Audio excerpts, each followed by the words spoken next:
ನಮಸ್ಕಾರ. ನಾನು ಮಲ್ಲಿಕಾರ್ಜುನ ಹೇಬಿ. ಈ ದಿನ 10ನೇ ತರಗತಿಯ ವಿಜ್ಞಾನ ವಿಷಯದಲ್ಲಿ ಜೀವಶಾಸ್ತ್ರಕ್ಕೆ ಸಂಬಂಧಿಸಿದ ಘಟಕ ಜೀವಕ್ರಿಯೆಗಳ ಬಗ್ಗೆ ಅಭ್ಯಾಸ ಮಾಡೋಣ.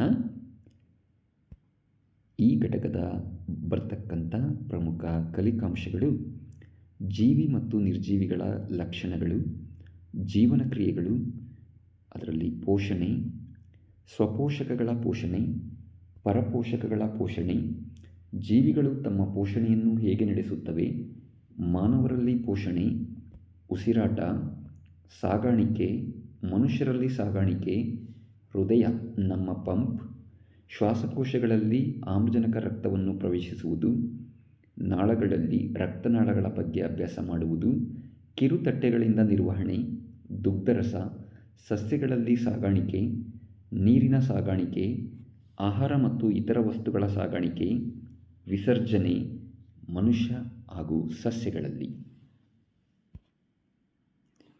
ಮೊದಲಿಗೆ ನಾವು ನಿರ್ಜೀವಿಗಳು ಮತ್ತು ಜೀವಿಗಳ ಗುಣಲಕ್ಷಣಗಳ ಕಡೆ ಗಮನ ಹರಿಸೋಣ. ಕೋಶೀಯ ಸ್ವರೂಪ. ಜೀವಿಗಳು ಜೀವಕೋಶಗಳೆಂಬ ಅತಿ ಸೂಕ್ಷ್ಮ ಮೂಲ ಘಟಕಗಳಿಂದ ಆಗಿವೆ. ನಿರ್ಜೀವಿಗಳು ಜೀವಕೋಶಗಳಿಂದ ಆಗಿಲ್ಲ. ಉಸಿರಾಟ. ಜೀವಿಗಳು ಉಸಿರಾಡುತ್ತವೆ. ಅವು ಆಮ್ಲಜನಕವನ್ನು ತೆಗೆದುಕೊಂಡು ಇಂಗಾಲದ ಡೈಆಕ್ಸೈಡನ್ನು ಬಿಡುಗಡೆ ಮಾಡುತ್ತವೆ.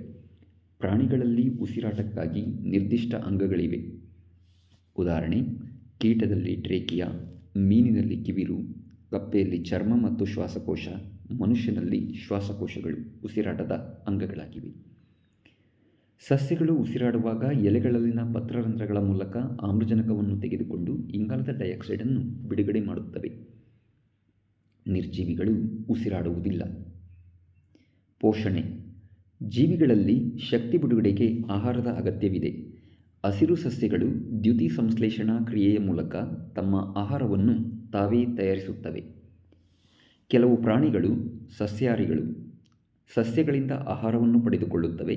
ಇನ್ನು ಕೆಲವು ಪ್ರಾಣಿಗಳು ಮಾಂಸಾಹಾರಿಗಳು, ಮಾಂಸವೇ ಆಹಾರವಾಗಿ ಬಳಸುತ್ತವೆ. ಆದರೆ ನಿರ್ಜೀವಿಗಳಿಗೆ ಆಹಾರದ ಅಗತ್ಯವಿಲ್ಲ. ಬೆಳವಣಿಗೆ. ಗಾತ್ರದಲ್ಲಿನ ಹೆಚ್ಚಳ. ಇದು ಆಂತರಿಕ ಹಾಗೂ ಅಪರಾವರ್ತ್ಯ ಪ್ರಕ್ರಿಯೆ. ಜೀವಿಗಳು ಬೆಳೆಯುತ್ತವೆ. ನಿರ್ಜೀವಿಗಳು ಬೆಳೆಯುವುದಿಲ್ಲ. ಆದರೆ ರಾಸಾಯನಿಕ ಹರಳುಗಳಂತಹ ನಿರ್ಜೀವ ವಸ್ತುಗಳಲ್ಲಿ ಬಾಹ್ಯ ಬೆಳವಣಿಗೆ ಇದೆ. ಮೇಲ್ಮೈಗೆ ಅದೇ ಬಗೆಯ ಕಣಗಳು ಸೇರುವುದರ ಮೂಲಕ ಇವು ಬೆಳೆಯುವ ಪ್ರವೃತ್ತಿಯನ್ನು ತೋರಿಸುತ್ತವೆ. ಗಾತ್ರ ಮತ್ತು ಆಕಾರ. ಜೀವಿಗಳಿಗೆ ನಿರ್ದಿಷ್ಟ ಗಾತ್ರ ಮತ್ತು ಆಕಾರವಿದೆ. ಆದರೆ ಅವುಗಳ ಗಾತ್ರ ಮತ್ತು ಆಕಾರ ಒಂದು ರೀತಿಯ ಜೀವಿಯಿಂದ ಇನ್ನೊಂದಕ್ಕೆ ಭಿನ್ನವಾಗಿದೆ. ಸಾಮಾನ್ಯವಾಗಿ ನಿರ್ಜೀವಿಗಳಿಗೆ ನಿರ್ದಿಷ್ಟ ಗಾತ್ರ ಮತ್ತು ಆಕಾರವಿರುವುದಿಲ್ಲ. ಆದರೆ ವಜ್ರ, ಅಯೋಡಿನ್, ಅಡುಗೆ ಉಪ್ಪಿನಂತಹ ಕೆಲವು ಹರಳುಗಳಿಗೆ ನಿರ್ದಿಷ್ಟ ಆಕಾರವಿದೆ. ಚಲನೆ. ಜೀವಿಗಳು ಚಲಿಸುತ್ತವೆ. ಪ್ರಾಣಿಗಳಲ್ಲಿ ನಿರ್ದಿಷ್ಟ ಚಲನಾಂಗಗಳಿವೆ. ಹಸುವಿನಲ್ಲಿ ಕಾಲು, ಪಕ್ಷಿಯಲ್ಲಿ ರೆಕ್ಕೆ, ಮೀನಿನಲ್ಲಿ ಈಜುರೆಕ್ಕೆ, ಹೈಡ್ರಾದಲ್ಲಿ ಟೆಂಟಕಲ್, ಯೂಗ್ಲಿನದಲ್ಲಿ ಕಶಾಂಕ, ಪ್ಯಾರಾಮೀಸಿಯಂನಲ್ಲಿ ಸೀಲಿಯಾ, ಅಮೀಬಾದಲ್ಲಿ ಮಿಥ್ಯಪಾದಗಳು ಚಲನೆಗೆ ಸಹಾಯಕವಾಗಿವೆ. ಸ್ಪಂಜು, ಹವಳ, ಸಮುದ್ರದ ಅನಿಮೂನುಗಳಂತಹ ಕೆಲವು ಪ್ರಾಣಿಗಳು ಚಲಿಸುವುದಿಲ್ಲ. ಕ್ಲಮಿಡೋಮೊನಾಸ್, ವಾಲ್ವಾಕ್ಸ್ಗಳಂತಹ ಕೆಲವು ಶೈವಲಗಳಲ್ಲಿ ಇಡೀ ದೇಹ ಚಲಿಸುತ್ತದೆ. ಬಹುತೇಕ ಸಸ್ಯಗಳಲ್ಲಿ ಚಲನೆಯು ಕೆಲವು ಭಾಗಗಳಿಗೆ ಮಾತ್ರ ಸೀಮಿತವಾಗಿದೆ. ಅವುಗಳಲ್ಲಿನ ಈ ಚಲನೆಗಳು ಬಾಹ್ಯ ಪ್ರಚೋದನೆಗಳಿಂದಾಗುತ್ತವೆ. ಕಲ್ಲು, ಲೇಖನಿ, ಕಾಗದದ ಚೂರುಗಳಂತಹ ನಿರ್ಜೀವಿಗಳು ಬಾಹ್ಯಬಲದ ಸಹಾಯವಿಲ್ಲದೆ ಚಲಿಸಲಾರವು. ಪ್ರಚೋದನೆಗೆ ಪ್ರತಿಕ್ರಿಯೆ. ಎಲ್ಲ ಜೀವಿಗಳು ತಮ್ಮ ಸುತ್ತಮುತ್ತಲಿನ ಬದಲಾವಣೆಗಳಿಗೆ ಪ್ರತಿಕ್ರಿಯಿಸುತ್ತವೆ. ಸುತ್ತಮುತ್ತಲಿನ ಬದಲಾವಣೆಯೇ ಪ್ರಚೋದನೆ. ಪ್ರಚೋದನೆಗೆ ಪ್ರತಿಯಾಗಿ ವ್ಯಕ್ತವಾಗುವ ಕ್ರಿಯೆಯೇ ಪ್ರತಿಕ್ರಿಯೆ. ಪ್ರಚೋದನೆಗಳು ಬೆಳಕು, ಉಷ್ಣತೆ, ಒತ್ತಡ, ಶಬ್ದ, ರಾಸಾಯನಿಕ ವಸ್ತುಗಳಾಗಬಹುದು. ಉದಾಹರಣೆ, ಸಹಸ್ರಪದಿಯನ್ನು ಮುಟ್ಟಿದಾಕ್ಷಣ ಅದು ತನ್ನ ದೇಹವನ್ನು ಸುತ್ತಿಕೊಳ್ಳುತ್ತದೆ. ಮುಟ್ಟಿದರೆ ಮುನಿ ಸಸ್ಯದ ಎಲೆಗಳನ್ನು ಮುಟ್ಟಿದಾಕ್ಷಣ ಅವು ಮುಚ್ಚಿಕೊಳ್ಳುತ್ತವೆ. ಸೂರ್ಯಕಾಂತಿ ಹೂಗಳು ಸೂರ್ಯನ ಕಡೆಗೆ ತಿರುಗುತ್ತವೆ. ಪ್ರಚೋದನೆ ಮತ್ತು ಪ್ರತಿಕ್ರಿಯೆಗಳು ಆಂತರಿಕವಾಗಿಯೂ ಇರಬಹುದು. ಉದಾಹರಣೆ, ನಾವು ಹೆದರಿದಾಗ ಬೆವರುತ್ತೇವೆ. ಇನ್ಸುಲಿನ್ನ ಹೆಚ್ಚಿನ ಸ್ರವಿಕೆ ರಕ್ತದಲ್ಲಿನ ಸಕ್ಕರೆ ಮಟ್ಟವನ್ನು ಕಡಿಮೆ ಮಾಡುತ್ತದೆ. ಸಂತಾನೋತ್ಪತ್ತಿ. ಜೀವಿಗಳು ಸಂತಾನೋತ್ಪತ್ತಿಯಿಂದ ತಮ್ಮ ಪೀಳಿಗೆಯನ್ನು ಮುಂದುವರಿಸುತ್ತವೆ. ನಿರ್ಜೀವಿಗಳು ಸಂತಾನೋತ್ಪತ್ತಿ ಮಾಡುವುದಿಲ್ಲ. ಜೀವಿತಾವಧಿ. ಜೀವಿಗಳು ಒಂದು ನಿರ್ದಿಷ್ಟ ಕಾಲದವರೆಗೆ ಜೀವಿಸುತ್ತವೆ. ಸಸ್ಯಗಳಿಗೆ ಹೋಲಿಸಿದರೆ ಪ್ರಾಣಿಗಳು ಕಡಿಮೆ ಕಾಲ ಜೀವಿಸುತ್ತವೆ. ನಿರ್ಜೀವಿಗಳಿಗೆ ನಿರ್ದಿಷ್ಟ ಜೀವಿತಾವಧಿ ಇಲ್ಲ.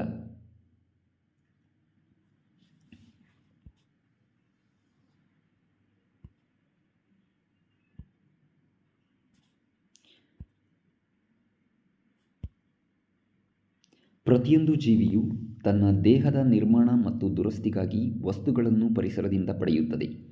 ದೇಹದ ಒಂದು ಭಾಗದಿಂದ ಮತ್ತೊಂದು ಭಾಗಕ್ಕೆ ವಸ್ತುಗಳನ್ನು ಸಾಗಿಸಿ ದೇಹದಲ್ಲಿ ವಿವಿಧ ರಾಸಾಯನಿಕ ಕ್ರಿಯೆಗಳಿಂದ ಉತ್ಪತ್ತಿಯಾಗುವ ಕಲ್ಮಶಗಳನ್ನು ಹೊರಹಾಕುತ್ತವೆ. ಸಂತಾನೋತ್ಪತ್ತಿಯಿಂದ ಸಂಖ್ಯೆಯನ್ನು ಹೆಚ್ಚಿಸಿಕೊಳ್ಳುತ್ತವೆ. ಈ ಎಲ್ಲ ಕ್ರಿಯೆಗಳು ಜೀವಿಯ ಆಧಾರ ಮತ್ತು ಉಳಿವಿಗೆ ಸಹಾಯಕವಾಗಿರುವುದರಿಂದ ಈ ಪ್ರಕ್ರಿಯೆಗಳಿಗೆ ಜೀವಕ್ರಿಯೆಗಳು ಎಂದು ಕರೆಯುತ್ತೇವೆ. ಆಹಾರ. ಜೀವಿಗಳಲ್ಲಿ ಜೈವಿಕ ಕ್ರಿಯೆಗಳನ್ನು ನಡೆಸಲು ಶಕ್ತಿ ಬೇಕಾಗುತ್ತದೆ. ಈ ಶಕ್ತಿಯ ಆಕಾರವೇ ಆಹಾರ. ಅನೇಕ ಪ್ರಾಣಿಗಳಲ್ಲಿ ಈ ಶಕ್ತಿಯು ಆಹಾರವು ಆಮ್ಲಜನಕದಿಂದ ಉತ್ಕರ್ಷಿಸಲ್ಪಡುವುದರಿಂದ ಒದಗುತ್ತದೆ.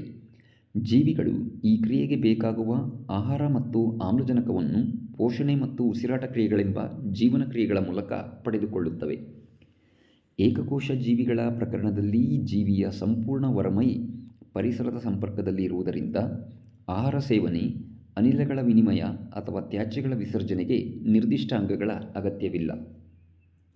ಆದರೆ ಜೀವಿಯ ದೇಹದ ಗಾತ್ರ ಹೆಚ್ಚಾದಂತೆ, ದೇಹದ ವಿನ್ಯಾಸ ಹೆಚ್ಚು ಸಂಕೀರ್ಣವಾದಂತೆ ಪರಿಸರದೊಂದಿಗೆ ಬಹುಕೋಶೀಯ ಜೀವಿಗಳಲ್ಲಿ ಎಲ್ಲ ಜೀವಕೋಶಗಳು ಸಂಪರ್ಕದಲ್ಲಿರಲು ಸಾಧ್ಯವಿಲ್ಲವಾದ್ದರಿಂದ ಎಲ್ಲ ಜೀವಕೋಶಗಳ ಅಗತ್ಯವನ್ನು ಪೂರೈಸಲು ಸಾಧ್ಯವಿಲ್ಲ. ಆಹಾರ ಮತ್ತು ಆಮ್ಲಜನಕ ಜೀವಿಗಳ ದೇಹದ ಒಂದು ಭಾಗದಿಂದ ಒಳತೆಗೆದುಕೊಳ್ಳಲ್ಪಟ್ಟು ದೇಹದ ಎಲ್ಲ ಭಾಗಗಳಿಗೂ ಇದರ ಅಗತ್ಯವಿರುವುದರಿಂದ ಇದನ್ನು ಸಾಗಿಸಲು ಒಂದು ಸಾಗಾಣಿಕಾ ವ್ಯವಸ್ಥೆಯ ಅಗತ್ಯವಿರುತ್ತದೆ. ರಾಸಾಯನಿಕ ಕ್ರಿಯೆಗಳು ಇಂಗಾಲದ ಆಕಾರ ಮತ್ತು ಆಮ್ಲಜನಕವನ್ನು ಶಕ್ತಿ ಉತ್ಪಾದನೆಗಾಗಿ ಬಳಕೆ ಮಾಡಿದಾಗ ಅವು ಉಂಟುಮಾಡುವ ಉತ್ಪನ್ನಗಳು ಅನುಪಯುಕ್ತ ಅಲ್ಲದೆ ದೇಹಕ್ಕೆ ಹಾನಿಕರ ಕೂಡ ಆಗುತ್ತವೆ. ದೇಹದಲ್ಲಿ ಉಂಟಾಗುವ ತ್ಯಾಜ್ಯ ಉತ್ಪನ್ನಗಳನ್ನು ದೇಹದಿಂದ ಹೊರಹಾಕುವ ಪ್ರಕ್ರಿಯೆಗಾಗಿ ಅಂಗಾಂಶಕ್ಕೆ ಸಾಗಾಣಿಕಾ ವ್ಯವಸ್ಥೆಯು ಸಾಗಿಸಬೇಕಾಗುತ್ತದೆ. ಪೋಷಣೆ.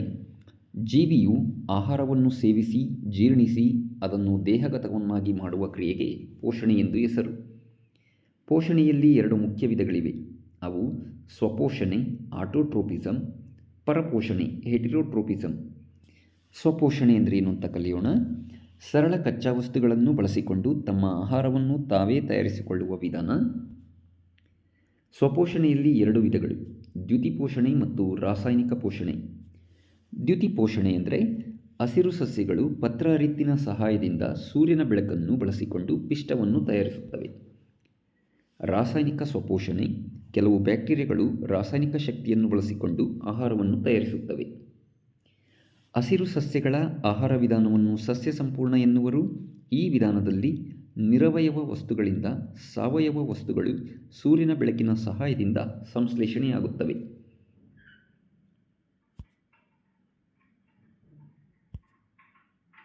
ದ್ಯುತಿ ಸಂಶ್ಲೇಷಣೆ. ಹಸಿರು ಸಸ್ಯಗಳು ನಿರವಯವ ವಸ್ತುಗಳಾದ ಇಂಗಾಲದ ಡೈಆಕ್ಸೈಡ್ ಮತ್ತು ನೀರನ್ನು ಸೂರ್ಯನ ಬೆಳಕು ಮತ್ತು ಪತ್ರಹರಿತ್ತಿನ ಸಹಾಯದಿಂದ ಸಾವಯವ ವಸ್ತುಗಳನ್ನಾಗಿ ಸಂಶ್ಲೇಷಿಸುವ ಕ್ರಿಯೆ. ಸಸ್ಯಗಳಲ್ಲಿ ಶಕ್ತಿ ಪೂರೈಸಲು ಕಾರ್ಬೋಹೈಡ್ರೇಟ್ ಬಳಸಲ್ಪಡುತ್ತದೆ. ತಕ್ಷಣದಲ್ಲಿ ಬಳಕೆಯಾಗುವ ಕಾರ್ಬೋಹೈಡ್ರೇಟ್ಗಳು ಪಿಷ್ಟದ ರೂಪದಲ್ಲಿ ಸಂಗ್ರಹವಾಗುತ್ತವೆ. ಆಂತರಿಕ ಶಕ್ತಿ ಸಂಗ್ರಾಹಕವಾಗಿ ಮತ್ತು ಸಸ್ಯಕ್ಕೆ ಅಗತ್ಯವಾದಾಗ ಬಳಕೆಯಾಗುತ್ತದೆ. ಪ್ರಾಣಿಗಳಲ್ಲಿ ಸೇವಿಸಿದ ಆಹಾರದಿಂದ ಪಡೆದ ಶಕ್ತಿಯ ಸ್ವಲ್ಪ ಭಾಗವು ದೇಹದಲ್ಲಿ ಗ್ಲೈಕೋಜನ್ ರೂಪದಲ್ಲಿ ಸಂಗ್ರಹವಾಗುತ್ತದೆ. ದ್ಯುತಿ ಸಂಶ್ಲೇಷಣಾ ಕ್ರಿಯೆಯ ಸರಿಯಾದ ಸರಿದೂಗಿಸಿದ ಸಮೀಕರಣ 6CO2 + 12H2O gives rise to 6,6H12O6 + 6H2O + 6O2. ದ್ಯುತಿ ಸಂಶ್ಲೇಷಣಾ ಕ್ರಿಯೆಯಲ್ಲಿ ನಡೆಯುವ ಹಂತಗಳು: ಕ್ಲೋರೋಫಿಲ್ನಿಂದ ಬೆಳಕಿನ ಶಕ್ತಿ ಹೀರುವಿಕೆ. ಬೆಳಕಿನ ಶಕ್ತಿಯು ರಾಸಾಯನಿಕ ಶಕ್ತಿಯಾಗಿ ಪರಿವರ್ತನೆ ಆಗುವುದು ಮತ್ತು ನೀರಿನ ಹನಿಗಳು ಜಲಜನಕ ಆಮ್ಲಜನಕ ಆಗಿ ವಿಭಜಿಸಲ್ಪಡುತ್ತದೆ. ಕಾರ್ಬನ್ ಡೈಆಕ್ಸೈಡ್ ಕಾರ್ಬೋಹೈಡ್ರೇಟ್ ಆಗಿ ಪರಿವರ್ತಿಸಲ್ಪಡುತ್ತದೆ.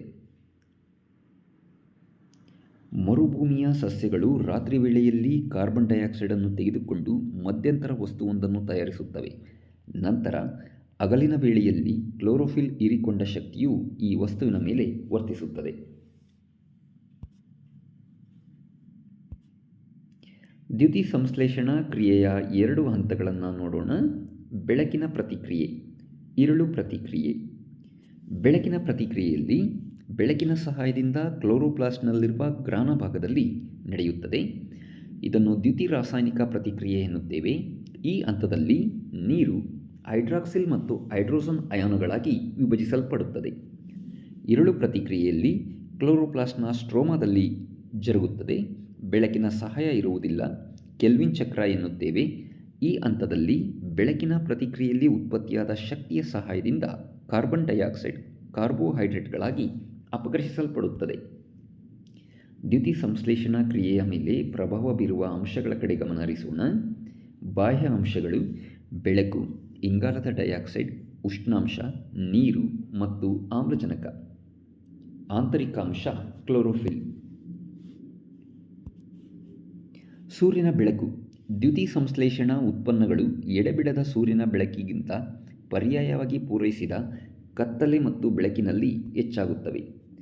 ಸೂರ್ಯನ ಬೆಳಕಿನ ಕೊರತೆಯಾದಾಗ ಈಟಿಯೋಲೇಷನ್ ಎಂಬ ಪ್ರತಿಕ್ರಿಯೆಯನ್ನು ತೋರಿಸುತ್ತವೆ. ಹೆಚ್ಚಿನ ಸೂರ್ಯನ ಬೆಳಕು ಸಸ್ಯಕೋಶಗಳಲ್ಲಿರುವ ಪತ್ರಹರಿತನ್ನು ನಾಶ ಮಾಡಬಲ್ಲದು. ದ್ಯುತಿ ಸಂಶ್ಲೇಷಣಾ ಕ್ರಿಯೆಗೆ ಸೂರ್ಯನ ಬೆಳಕು ಅವಶ್ಯಕವೆಂಬುದನ್ನು ತೋರಿಸುವ ಪ್ರಯೋಗದ ಕಡೆ ಗಮನ ಹರಿಸೋಣ. ಈ ಪ್ರಯೋಗಕ್ಕೆ ಬೇಕಾದ ಸಾಮಗ್ರಿಗಳು: ಉದ್ದನೆಯ ಎಲೆಗಳುಳ್ಳ ಕುಂಡದಲ್ಲಿರುವ ಆರೋಗ್ಯ ಸಸ್ಯ, ಕಪ್ಪು ಕಾಗದದ ಪಟ್ಟಿ, ಜೆಮ್ ಕ್ಲಿಪ್ಗಳು. ವಿಧಾನ: ಉದ್ದನೆಯ ಎಲೆಗಳುಳ್ಳ ಕುಂಡದ ಸಸ್ಯವನ್ನು ತೆಗೆದುಕೊಂಡು ಒಂದು ಎಲೆಯ ಮೇಲ್ಭಾಗ ಮತ್ತು ಕೆಳಭಾಗಗಳಿಗೆ ಕಪ್ಪು ಕಾಗದದ ಪಟ್ಟಿಗಳನ್ನು ಜೆಮ್ ಕ್ಲಿಪ್ಗಳ ಸಹಾಯದಿಂದ ಚಿತ್ರದಲ್ಲಿರುವಂತೆ ಅಂಟಿಸಿ. ಸಸ್ಯವನ್ನು ಸೂರ್ಯನ ಬೆಳಕು ಬೀಳುವ ಸ್ಥಳದಲ್ಲಿಡಿ. 4 ದಿನಗಳ ನಂತರ ಪಟ್ಟಿಯನ್ನು ಅಂಟಿಸಿದ ಎಲೆಯನ್ನು ತೆಗೆದು ಪಿಷ್ಟಕ್ಕಾಗಿ ಪರೀಕ್ಷಿಸಿ. ವೀಕ್ಷಣೆ: ಕಪ್ಪು ಕಾಗದದ ಪಟ್ಟಿಗಳನ್ನು ಹೊಂದಿದ್ದ ಭಾಗದಲ್ಲಿ ಪಿಷ್ಟವಿರುವುದಿಲ್ಲ.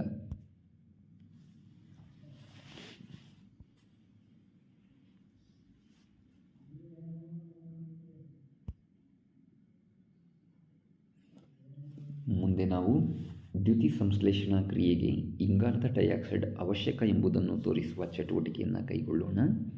ಘಂಟಾಪಾತ್ರ ಪ್ರಯೋಗ. ಸಸ್ಯವು ಇಂಗಾಲದ ಡೈಆಕ್ಸೈಡನ್ನು ಪಡೆಯುವ ವಿಧಾನ: ಎಲೆಗಳಲ್ಲಿ ಕಂಡುಬರುವ ಚಿಕ್ಕ ರಂಧ್ರಗಳಾದ ಪತ್ರರಂಧ್ರಗಳು ಅನಿಲಗಳ ವಿನಿಮಯವಾಗಲು ಸಹಾಯಕವಾಗಿವೆ. ಇದರ ಅಗತ್ಯವಿಲ್ಲದಾಗ ಸಸ್ಯವು ಈ ರಂಧ್ರಗಳನ್ನು ಮುಚ್ಚುತ್ತದೆ.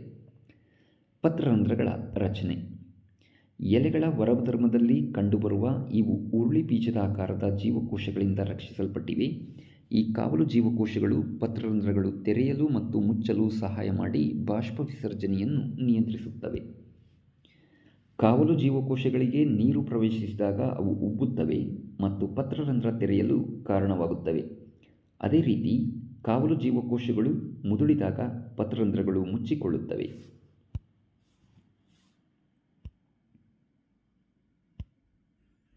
ಉಷ್ಣಾಂಶ: 30 ಡಿಗ್ರಿ ಸೆಲ್ಸಿಯಸ್ನಿಂದ 35 ಡಿಗ್ರಿ ಸೆಲ್ಸಿಯಸ್ವರೆಗಿನ ಉಷ್ಣಾಂಶ ದ್ಯುತಿ ಸಂಶ್ಲೇಷಣೆಗೆ ಸೂಕ್ತವಾಗಿದೆ. ನೀರು: ದ್ಯುತಿ ಸಂಶ್ಲೇಷಣಾ ಕ್ರಿಯೆಗೆ ಬಳಕೆಯಾಗುವ ನೀರನ್ನು ಭೂಸಸ್ಯಗಳು ಮಣ್ಣಿನಿಂದ ಬೇರುಗಳ ಮೂಲಕ ಪಡೆದುಕೊಳ್ಳುತ್ತವೆ. ಕೋಶಗಳು ಉಬ್ಬಿರುವಂತೆ ಮಾಡಲು ಸಹಾಯ ಮಾಡುತ್ತದೆ. ಆಮ್ಲಜನಕ: ಆಮ್ಲಜನಕದ ಪ್ರಮಾಣ ಹೆಚ್ಚಿದಂತೆ ದ್ಯುತಿ ಸಂಶ್ಲೇಷಣೆಯ ವೇಗ ಕುಂಠಿತವಾಗುತ್ತದೆ. ಕ್ಲೋರೋಫಿಲ್: ಪತ್ರಹರಿತ್ತಿನ ಸಹಾಯವಿಲ್ಲದೆ ಎಲೆಯು ಬೆಳಕಿನ ಶಕ್ತಿಯನ್ನು ಹೀರುವುದಿಲ್ಲ. ಆದ್ದರಿಂದ ಈಟಿಯೋಲೇಟೆಡ್ ಎಲೆಯು ಆಹಾರವನ್ನು ತಯಾರಿಸುವುದಿಲ್ಲ. ದ್ಯುತಿ ಸಂಶ್ಲೇಷಣೆಗೆ ಕ್ಲೋರೋಫಿಲ್ ಅವಶ್ಯ ಎಂಬುದನ್ನು ತೋರಿಸುವ ಪ್ರಯೋಗದ ಕಡೆ ಗಮನ ಹರಿಸೋಣ.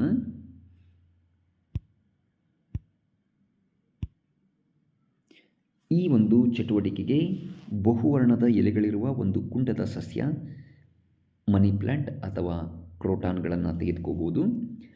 ಪಿಷ್ಟವು ಪೂರ್ಣವಾಗಿ ಬಳಕೆಯಾಗುವಂತೆ ಸಸ್ಯವನ್ನು 3 ದಿನಗಳ ಕಾಲ ಕತ್ತಲೆ ಕೋಣೆಯಲ್ಲಿಡಿ. ಸಸ್ಯವನ್ನು ಈಗ ಸುಮಾರು 6 ಗಂಟೆಗಳ ಕಾಲ ಸೌರ ಬೆಳಕಿನಲ್ಲಿಡಿ. ಸಸ್ಯದಿಂದ ಒಂದು ಎಲೆಯನ್ನು ತೆಗೆದುಕೊಂಡು ಅದರಲ್ಲಿನ ಹಸಿರು ಭಾಗವನ್ನು ಗುರುತಿಸಿ ಮತ್ತು ಒಂದು ಹಾಳೆಯ ಮೇಲೆ ಅವುಗಳ ನಕಲನ್ನು ಮಾಡಿಕೊಳ್ಳಿ. ಕೆಲವು ನಿಮಿಷಗಳವರೆಗೆ ಆ ಎಲೆಯನ್ನು ಕುದಿಯುವ ನೀರಿನಲ್ಲಿ ಮುಳುಗಿಸಿ. ನಂತರ ಆಲ್ಕೋಹಾಲ್ ಇರುವ ಬೀಕರ್ನಲ್ಲಿ ಅದನ್ನು ಮುಳುಗಿಸಿ. ಮೇಲಿನ ಬೀಕರನ್ನು ಎಚ್ಚರಿಕೆಯಿಂದ ನೀರಿನ ಪಾತ್ರೆಯೊಳಗಿಟ್ಟು ಆಲ್ಕೋಹಾಲ್ ಕುದಿಯುವವರೆಗೆ ಕಾಸಿ. ಎಲೆಯ ಬಣ್ಣವೇನಾಗುತ್ತದೆ, ದ್ರಾವಕದ ಬಣ್ಣವೇನಾಗುತ್ತದೆ ಎಂಬುದನ್ನು ಗಮನಿಸಿಕೊಳ್ಳಿ. ಈಗ ಎಲೆಯನ್ನು ದುರ್ಬಲ ಅಯೋಡಿನ್ ದ್ರಾವಣದಲ್ಲಿ ಕೆಲವು ನಿಮಿಷಗಳವರೆಗೆ ಮುಳುಗಿಸಿ. ಎಲೆಯನ್ನು ಹೊರತೆಗೆದು ಅಯೋಡಿನ್ ದ್ರಾವಣವನ್ನು ತೊಳೆಯಬೇಕು. ಎಲೆಯ ಬಣ್ಣವನ್ನು ಗಮನಿಸಿ ಮತ್ತು ಪ್ರಾರಂಭದಲ್ಲಿ ನಕಲು ಮಾಡಿಕೊಂಡಿದ್ದ ಚಿತ್ರದೊಂದಿಗೆ ಅದನ್ನು ಹೋಲಿಸಿ. ಎಲೆಯ ವಿವಿಧ ಭಾಗದಲ್ಲಿರುವ ಪಿಷ್ಟದ ಬಗ್ಗೆ ನೀವು ಯಾವ ತೀರ್ಮಾನಕ್ಕೆ ಬರುತ್ತೀರಾ? ಸೂರ್ಯನ ಬೆಳಕು ಅವಶ್ಯಕ. ಸಸ್ಯಗಳು ನೈಟ್ರೋಜನ್, ಫಾಸ್ಫರಸ್, ಕಬ್ಬಿಣ ಮತ್ತು ಮೆಗ್ನೀಷಿಯಂನಂತಹ ಇತರ ವಸ್ತುಗಳನ್ನು ಮಣ್ಣಿನಿಂದ ಪಡೆದುಕೊಳ್ಳುತ್ತವೆ. ಸಾರಜನಕ, ಪ್ರೋಟೀನ್ ಮತ್ತು ಇತರ ವಸ್ತುಗಳ ಸಂಶ್ಲೇಷಣೆಯಲ್ಲಿ ಬಳಸಲ್ಪಡುತ್ತದೆ. ಇದನ್ನು ನಿರವಯವ ನೈಟ್ರೇಟ್ ಅಥವಾ ನೈಟ್ರೇಟ್ಗಳ ರೂಪದಲ್ಲಿ ಪಡೆದುಕೊಳ್ಳಲಾಗುತ್ತದೆ ಅಥವಾ ಇದನ್ನು ವಾತಾವರಣದ ನೈಟ್ರೋಜನ್ನನ್ನು ಬಳಸಿಕೊಂಡು ಬ್ಯಾಕ್ಟೀರಿಯಾಗಳು ತಯಾರಿಸಿದ ಸಂಯುಕ್ತಗಳ ರೂಪದಲ್ಲಿ ಪಡೆದುಕೊಳ್ಳಲಾಗುತ್ತದೆ. ಪರಪೋಷಕಗಳ ಪೋಷಣೆ.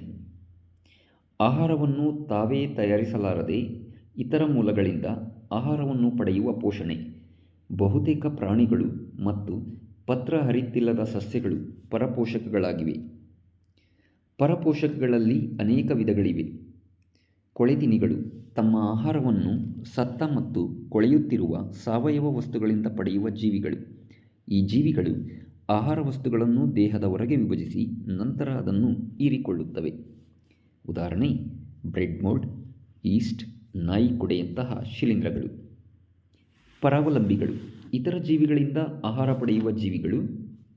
ಇವುಗಳಲ್ಲಿ ಎರಡು ವಿಧ: ಅರೆ ಪರಾವಲಂಬಿಗಳು ಮತ್ತು ಪೂರ್ಣ ಪರಾವಲಂಬಿಗಳು. ಅರೆ ಪರಾವಲಂಬಿಗಳು ಹಸಿರು ಎಲೆಗಳನ್ನು ಹೊಂದಿದ್ದು ತಮ್ಮ ಆಹಾರವನ್ನು ತಾವೇ ತಯಾರಿಸಿಕೊಳ್ಳುತ್ತವೆ, ಆದರೆ ಲವಣಗಳನ್ನು ತಾವು ಬೆಳೆಯುವ ಆತಿಥೇಯ ಸಸ್ಯಗಳಿಂದ ಆಸ್ಟೋರಿಯಾ ಎಂಬ ವಿಶೇಷ ಬೇರುಗಳ ಮೂಲಕ ಪಡೆಯುತ್ತವೆ. ಉದಾಹರಣೆ ವಿಸ್ಕಮ್ ಟೊರಾಂತಸ್.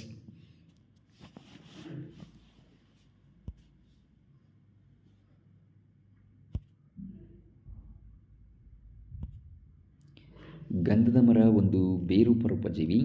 ಭೂಮಿಯ ಮೇಲಿರುವ ಕಾಂಡ ಉಳಿದ ಎಲ್ಲ ಸಸ್ಯಗಳಂತೆ ಇದ್ದು, ಬೇರುಗಳು ಭೂಮಿಯ ಕೆಳಭಾಗದಲ್ಲಿರುವ ಇತರ ಸಸ್ಯಗಳ ಬೇರುಗಳನ್ನು ಪ್ರವೇಶಿಸಿ ನೀರನ್ನು ಹೀರಿಕೊಳ್ಳುತ್ತವೆ.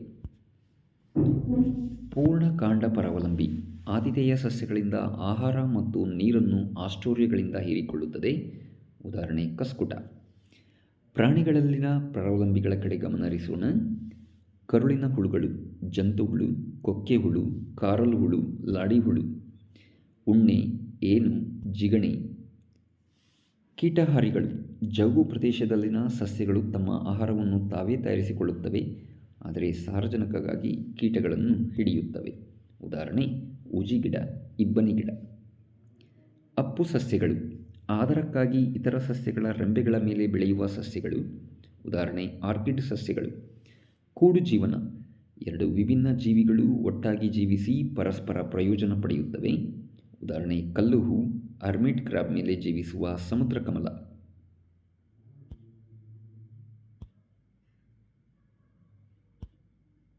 ಜೀವಿಗಳು ತಮ್ಮ ಪೋಷಣೆಯನ್ನು ಹೇಗೆ ಪಡೆಯುತ್ತವೆ ಎಂಬುದನ್ನು ಗಮನಿಸೋಣ. ಏಕಕೋಶ ಜೀವಿಗಳಲ್ಲಿ ಆಹಾರವು ಸಂಪೂರ್ಣ ಮೇಲ್ಮೈಯಿಂದ ಒಳತೆಗೆದುಕೊಳ್ಳಲ್ಪಡುತ್ತದೆ. ಅಮೀಬಾವು ತಾತ್ಕಾಲಿಕ ಬೆರಳಿನಂತಹ ಜೀವಕೋಶದ ಮೇಲ್ಮೈ ಹೊರಚಾಚಿಗಳನ್ನು ಬಳಸಿ ಆಹಾರವನ್ನು ತೆಗೆದುಕೊಳ್ಳುತ್ತದೆ. ಈ ರಚನೆಗಳು ಆಹಾರ ಕಣಗಳನ್ನು ಆವರಿಸಿ ಬೆಸೆದು ಆಹಾರ ರಸದಾನಿಯನ್ನು ಉಂಟುಮಾಡುತ್ತದೆ. ಆಹಾರ ರಸದಾನಿಯೊಳಗೆ ಸಂಕೀರ್ಣ ಆಹಾರ ಪದಾರ್ಥಗಳು ವಿಭಜನೆಗೊಂಡು ಸರಳ ಆಹಾರ ಪದಾರ್ಥಗಳಾಗುತ್ತವೆ. ನಂತರ ಅವು ಕೋಶದ್ರವ್ಯಕ್ಕೆ ವಿಸರಣೆಗೊಳ್ಳುತ್ತವೆ.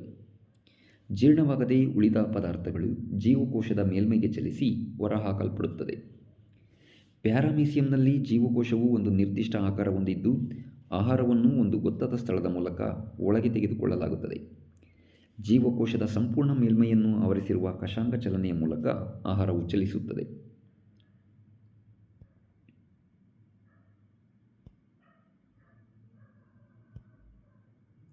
ಪ್ರಾಣಿಗಳಲ್ಲಿ ಪೋಷಣೆ. ಪ್ರಾಣಿಗಳು ಆಹಾರ ಪಡೆಯುವ ವಿಧಾನವೇ ಪ್ರಾಣಿ ಸಂಪೂರ್ಣ. ಕಾರಣ ಅವು ಸೇವಿಸಿದ ಘನರೂಪದ ಸಾವಯವ ಆಹಾರವನ್ನು ರಕ್ತವು ಹೀರಿಕೊಳ್ಳಬಲ್ಲ ಸೂಕ್ಷ್ಮ ಕಣಗಳಾಗಿ ವಿಭಜಿಸಲ್ಪಡುತ್ತದೆ. ಜೀರ್ಣಗ್ರಂಥಿಗಳು ಈ ಕಾರ್ಯವನ್ನು ಮಾಡುತ್ತವೆ. ಕೆಳಮಟ್ಟದ ಪ್ರಾಣಿಗಳಲ್ಲಿ ಪೋಷಣ ವಿಧಾನವು ಅತ್ಯಂತ ಸರಳವಾಗಿರುತ್ತದೆ. ಹೈಡ್ರಾ ಪ್ರಾಣಿಯಲ್ಲಿ ಜಠರ ಪರಿಚಲನಾ ಕುಹರದಲ್ಲಿ ಪೋಷಣೆ ನಡೆಯುತ್ತದೆ. ಎರೆಹುಳುವಿನಲ್ಲಿ ದೇಹದ ಉದ್ದಕ್ಕೂ ಇರುವ ಸರಳ ಜೀರ್ಣನಾಳದಲ್ಲಿ ಜೀರ್ಣಕ್ರಿಯೆ ನಡೆಯುತ್ತದೆ. ಉನ್ನತ ವರ್ಗದ ಪ್ರಾಣಿಗಳಲ್ಲಿ ಪೋಷಣೆಯು ಸೇವನೆ, ಜೀರ್ಣಕ್ರಿಯೆ, ಹೀರಿಕೆ, ಸ್ವಾಂಗೀಕರಣ ಮತ್ತು ವಿಸರ್ಜನೆ ಎಂಬ ಹಂತಗಳನ್ನು ಒಳಗೊಂಡಿರುತ್ತದೆ. ಮಾನವರಲ್ಲಿ ಪೋಷಣೆ ಜೀರ್ಣಾಂಗವ್ಯೂಹ ಎಂಬುದು ಬಾಯಿಯಿಂದ ಗುದದ್ವಾರದವರೆಗೂ ವ್ಯಾಪಿಸಿರುವ ಉದ್ದದ ಕೊಳವೆಯಾಗಿದೆ. ಈ ಕೊಳವೆಯು ಗಂಟಲು, ಅನ್ನನಾಳ, ಜಠರ, ಸಣ್ಣ ಕರಳು ಮತ್ತು ದೊಡ್ಡ ಕರಳುಗಳನ್ನು ಒಳಗೊಂಡಿದೆ. ನಾವು ಅನೇಕ ವಿಧದ ಆಹಾರವನ್ನು ಸೇವಿಸುತ್ತೇವೆ. ಅವೆಲ್ಲವೂ ಒಂದೇ ಪಚನ ಪ್ರದೇಶವನ್ನು ಹಾದು ಹೋಗಬೇಕಾಗುತ್ತದೆ. ಸ್ವಾಭಾವಿಕವಾಗಿ ಸಣ್ಣ ಮತ್ತು ಒಂದೇ ರೀತಿಯ ವಿನ್ಯಾಸವಿರುವ ಕಣಗಳು ಉಂಟಾಗುವಂತೆ ಆಹಾರವನ್ನು ಸಂಸ್ಕರಿಸಬೇಕಾಗುತ್ತದೆ. ಆಹಾರವನ್ನು ನಮ್ಮ ಹಲ್ಲಿನಿಂದ ನುರಿಸುವ ಮೂಲಕ ಇದನ್ನು ಮಾಡಲಾಗುತ್ತದೆ. ಜೀರ್ಣನಾಳದ ಒಳಗೋಡೆಗಳ ಪದರ ಮೃದುವಾಗಿರುವುದರಿಂದ ಆಹಾರವು ನಯವಾಗಿ ಹಾದುಹೋಗಲು ತೇವಾಂಶದಿಂದ ಕೂಡಿರುತ್ತದೆ. ಲಾಲಾಗ್ರಂಥಿಗಳು ಬಾಯಿಯ ಕುಹರದ ಗೋಡೆಯಲ್ಲಿರುವ 3 ಜೊತೆ ಲಾಲಾರಸ ಗ್ರಂಥಿಗಳು ಸ್ರವಿಸಿದ ಲಾಲಾರಸ ಆಹಾರದ ಜೊತೆ ಸೇರಿ ಜೀರ್ಣಕ್ರಿಯೆಯನ್ನು ಪ್ರಾರಂಭಿಸುತ್ತದೆ. ಲಾಲಾರಸವು ಆಹಾರವನ್ನು ಮೆದುವಾಗಿಸುತ್ತದೆ. ಲಾಲಾರಸದಲ್ಲಿರುವ ಅಮೈಲೇಸ್ ಕಿಣ್ವವು ಪಿಷ್ಟವನ್ನು ಮಾಲ್ಟೋಸ್ ಆಗಿ ಪರಿವರ್ತಿಸುತ್ತದೆ. ಆಹಾರವು ಲಾಲಾರಸದೊಂದಿಗೆ ಚೆನ್ನಾಗಿ ಮಿಶ್ರಣಗೊಂಡು ಸ್ನಾಯುವಿನಿಂದಾದ ನಾಲಿಗೆಯ ಸಹಾಯದಿಂದ ಜಗಿಯುವಾಗ ಬಾಯಿಯ ತುಂಬ ಚಲಿಸುತ್ತದೆ.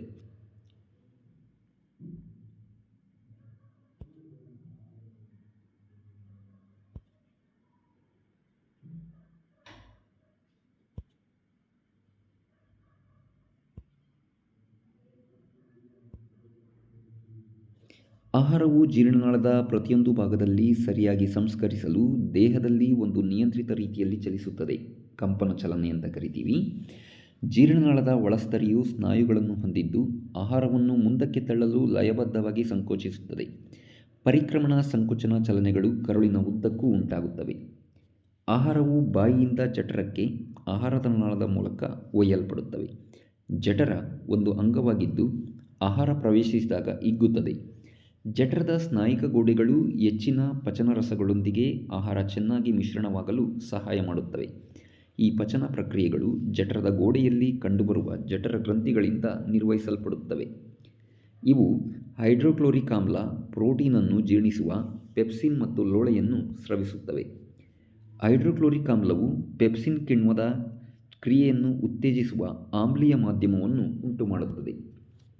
ಸಾಮಾನ್ಯ ಪರಿಸ್ಥಿತಿಗಳಲ್ಲಿ ಲೋಳೆಯು ಜಠರದ ಗೋಡೆಗಳನ್ನು ಆಮ್ಲದ ಕ್ರಿಯೆಯಿಂದ ರಕ್ಷಿಸುತ್ತದೆ. ಜಠರದಲ್ಲಿ ಪೆಪ್ಸಿನ್ ಮತ್ತು ರೆನಿನ್ ಎಂಬ 2 ಕಿಣ್ವಗಳಿವೆ. ಪೆಪ್ಸಿನ್ ಆಹಾರದಲ್ಲಿರುವ ಪ್ರೋಟೀನನ್ನು ಪೆಪ್ಟೈಡ್ಗಳಾಗಿ ಪರಿವರ್ತಿಸುತ್ತದೆ. ರೆನಿನ್ ಹಾಲಿನ ಕರಗುವ ಪ್ರೋಟೀನ್ಗಳನ್ನು ಕರಗದ ಮೊಸರನ್ನಾಗಿ ಪರಿವರ್ತಿಸುತ್ತದೆ. ಜಠರ ಘಟಕದಿಂದ ಆಹಾರದ ಹೊರದೂಡುವಿಕೆಯು ಸಂಕುಚನ ಸ್ನಾಯುಗಳಿಂದ ನಿಯಂತ್ರಿಸಲ್ಪಡುತ್ತದೆ. ಇದು ಆಹಾರವನ್ನು ಸಣ್ಣ ಪ್ರಮಾಣದಲ್ಲಿ ಸಣ್ಣ ಕರುಳಿಗೆ ಬಿಡುಗಡೆ ಮಾಡುತ್ತದೆ. ಸಣ್ಣ ಕರುಳು ಜೀರ್ಣನಾಳದ ಅತ್ಯಂತ ಉದ್ದವಾದ ಭಾಗವಾಗಿದ್ದು ವ್ಯಾಪಕವಾಗಿ ಸುರುಳಿಯಾಗಿ ಕಡಿಮೆ ಸ್ಥಳದಲ್ಲಿ ಅಳವಡಿಸಲ್ಪಟ್ಟಿದೆ. ಸಣ್ಣ ಕರುಳಿನ ಉದ್ದವು ವಿವಿಧ ಪ್ರಾಣಿಗಳಲ್ಲಿ ಸೇವಿಸುವ ಆಹಾರದ ಆಧಾರದ ಮೇಲೆ ವಿಭಿನ್ನವಾಗಿದೆ.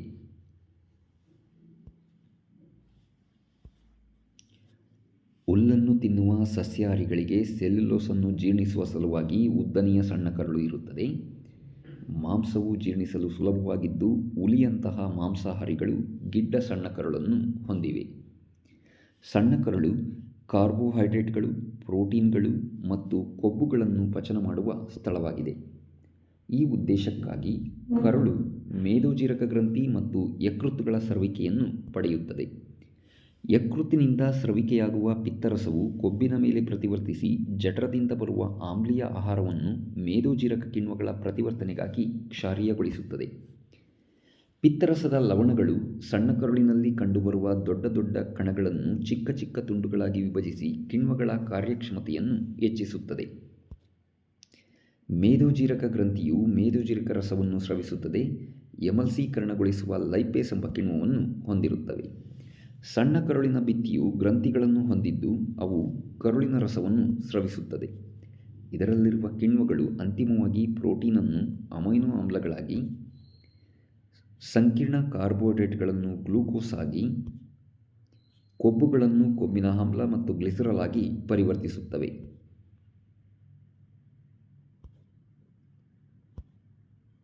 ಜೀರ್ಣವಾದ ಆಹಾರವು ಕರುಳಿನ ಗೋಡೆಗಳಿಂದ ಹೀರಲ್ಪಡುತ್ತದೆ.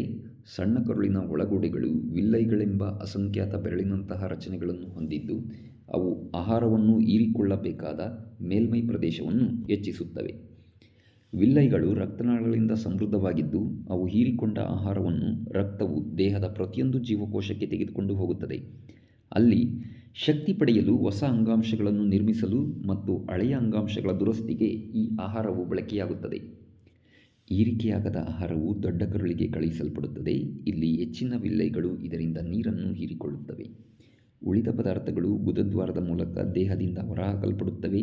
ಈ ತ್ಯಾಜ್ಯ ಪದಾರ್ಥಗಳ ಹೊರಹಾಕುವಿಕೆಯು ಗುದ ಸಂಕುಚನ ಸ್ನಾಯುಗಳಿಂದ ನಿಯಂತ್ರಿಸಲ್ಪಡುತ್ತದೆ. ಹಲ್ಲಿನ ಕುಳಿಗಳು. ದಂತಕ್ಷಯ ನಿಧಾನವಾಗಿ ದಂತವಜ್ರ ಡೆಂಟೈನ್ನ ಮೃದುತ್ವಕ್ಕೆ ಕಾರಣವಾಗುತ್ತದೆ. ಬ್ಯಾಕ್ಟೀರಿಯಾವು ಸಕ್ಕರೆಯ ಮೇಲೆ ವರ್ತಿಸಿ ಆಮ್ಲವನ್ನು ಬಿಡುಗಡೆ ಮಾಡುತ್ತದೆ. ಈ ಆಮ್ಲ ದಂತವಜ್ರವನ್ನು ಮೃದುಗೊಳಿಸುತ್ತದೆ. ಆಹಾರದ ಕಣಗಳೊಂದಿಗೆ ಬ್ಯಾಕ್ಟೀರಿಯಾ ಜೀವಕೋಶಗಳು ಹಲ್ಲಿಗೆ ಅಂಟಿಕೊಂಡು ಪದರವನ್ನು ಉಂಟುಮಾಡುತ್ತವೆ. ಈ ಪದರವು ಹಲ್ಲುಗಳನ್ನು ಆವರಿಸಿರುವುದರಿಂದ ಲಾಲಾರಸವು ಆಮ್ಲವನ್ನು ತಟಸ್ಥಗೊಳಿಸಲು ಹಲ್ಲುಗಳನ್ನು ತಲುಪಲಾರದು. ಆಹಾರ ಸೇವನೆಯ ನಂತರದ ಹಲ್ಲುಜ್ಜುವಿಕೆಯು ಬ್ಯಾಕ್ಟೀರಿಯಾಗಳು ಆಮ್ಲವನ್ನು ಉತ್ಪತ್ತಿ ಮಾಡುವ ಮೊದಲು ಈ ಪದರವನ್ನು ನಿವಾರಿಸುತ್ತದೆ. ಸೂಕ್ತ ಚಿಕಿತ್ಸೆ ಪಡೆಯದಿದ್ದಲ್ಲಿ ಸೂಕ್ಷ್ಮಜೀವಿಗಳು ದಂತಮಜ್ಜೆಯ ಒಳನುಗ್ಗಿ ಊತ ಮತ್ತು ಸೋಂಕಿಗೆ ಕಾರಣವಾಗುತ್ತವೆ. ಉಸಿರಾಟ. ಆಹಾರವನ್ನು ಉತ್ಕರ್ಷಿಸಿ ಶಕ್ತಿಯ ಬಿಡುಗಡೆಯೊಡನೆ ಕಾರ್ಬನ್ ಡೈಆಕ್ಸೈಡ್ ಮತ್ತು ನೀರನ್ನು ಹೊರಹಾಕುವ ಪ್ರಕ್ರಿಯೆ ಶ್ವಾಸಕ್ರಿಯೆ. ಶ್ವಾಸಕ್ರಿಯೆಯಲ್ಲಿ 2 ವಿಧಗಳಿವೆ: ಆಮ್ಲಜನಕ ಸಹಿತ ಶ್ವಾಸಕ್ರಿಯೆ ಮತ್ತು ಆಮ್ಲಜನಕ ರಹಿತ ಶ್ವಾಸಕ್ರಿಯೆ. ಮೊದಲು ನಾವು ಆಮ್ಲಜನಕ ಸಹಿತ ಶ್ವಾಸಕ್ರಿಯೆಯ ಬಗ್ಗೆ ಅಭ್ಯಾಸ ಮಾಡೋಣ. ಕೆಲವು ಜೀವಿಗಳು ಗ್ಲೂಕೋಸನ್ನು ಸಂಪೂರ್ಣವಾಗಿ ಕಾರ್ಬನ್ ಡೈಆಕ್ಸೈಡ್ ಮತ್ತು ನೀರಾಗಿ ವಿಭಜಿಸಲು ಆಮ್ಲಜನಕವನ್ನು ಬಳಸುತ್ತವೆ. ಈ ರೀತಿಯ ಶ್ವಾಸಕ್ರಿಯೆಯು ಮೇಲ್ಮಟ್ಟದ ಪ್ರಾಣಿಗಳಲ್ಲಿ ಕಂಡುಬರುತ್ತದೆ. C6H12O6 plus 6O2 gives rise to 6CO2 plus 6H2O plus ಶಕ್ತಿ. ಒಂದು ಗ್ಲೂಕೋಸ್ ಅಣುವಿನಿಂದ ಸರಿಸುಮಾರು 673 ಕಿಲೋ ಕ್ಯಾಲೋರಿಯಷ್ಟು ಶಕ್ತಿ ಬಿಡುಗಡೆಯಾಗುವುದನ್ನು ಗಮನಿಸಬಹುದು. ಆಮ್ಲಜನಕ ರಹಿತ ಶ್ವಾಸಕ್ರಿಯೆ.